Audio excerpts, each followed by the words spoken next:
नमस्कार, मैं हूं शिखा और आप देख रहे हैं एक्सप्रेस एमपीसीजी न्यूज। आइए रुक करते हैं आज की ताजा खबरों की ओर।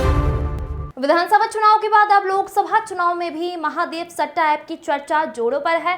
पूर्व मुख्यमंत्री भूपेश बघेल सहित कई कांग्रेस नेताओं के ऊपर हुए एफआईआर को लेकर भाजपा ने अंबिकापुर के बीजेपी कार्यालय में प्रेस कॉन्फ्रेंस की और पूर्व मुख्यमंत्री पर कई संगीन आरोप लगाए। प्रेस कॉन्फ्रेंस में लुंड्रा के विधायक प्रबोध मिंज ने कहा कि पूर्व मुख्यमंत्री भूपेश बघेल ने महादेव भगवान का नाम भी नहीं छोड़ा।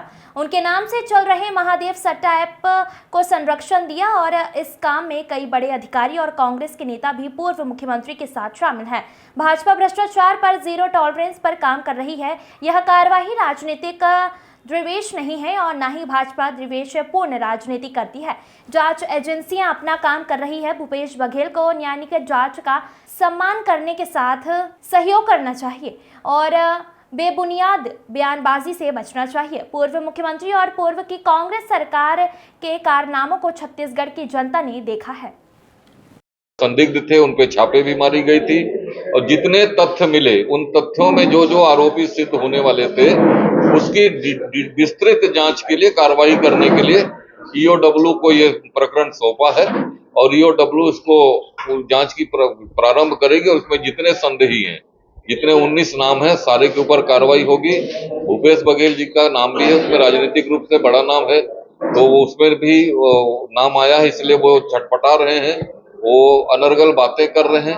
अब उनको सीधे सीधे जाके ईओडब्ल्यू के सामने अपनी बात को रखनी चाहिए और उनका जो भी स्पष्ट अपने जो ओपिनियन है उनको उसके सामने देना चाहिए और उसके बाद जो भी बात हुए होंगे न्यायालय में दूध का दूध और पानी का पानी हो जाएगा।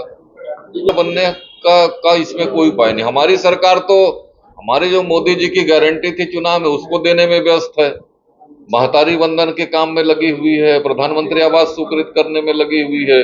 ये तो कांग्रेस के समय ही इसकी कार्रवाई चालू हो गई थी, ये कोई नई कार्रवाई थोड़ी शुरू हुई है। ये कांग्रेस के समय इसकी जांच चालू हो गई थी। कांग्रेस ने भी कहा कि जांच हो रही है, हम जांच करा रहे हैं, उस समय वो संतुष्ट थे।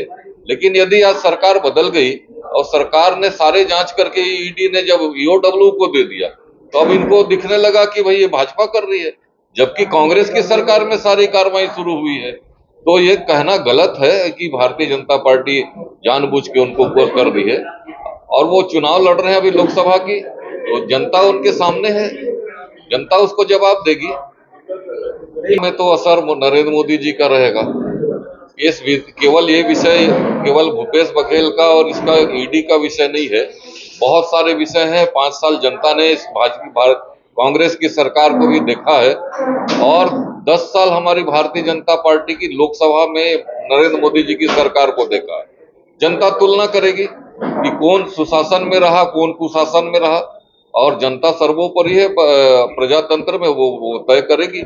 लेकिन हम सब लोगों को जहां तक अनुमान है और हम सब लोगों का विश्वास भरोसा है, जनता का जैसे रुझान दिख रहा है, 11 की 11 सीटें पूरे लोकसभा छत्तीसगढ़ में हम सब लोग भाजपा जीतेगी।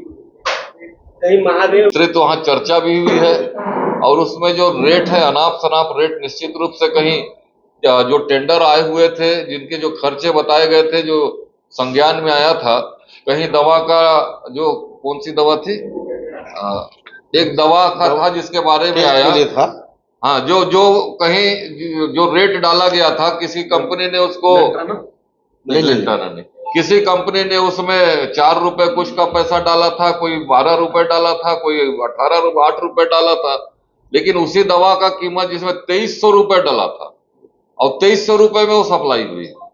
जब वो स्पष्ट दिख रहा है, वहां आंकड़ों में दिख रहा है, तो निश्चित रूप से भ्रष्टाचार है, घोटाला हुआ है, लाखों करोड़ों रुपए का घोटाला। न केवल दवा का विषय मामला है।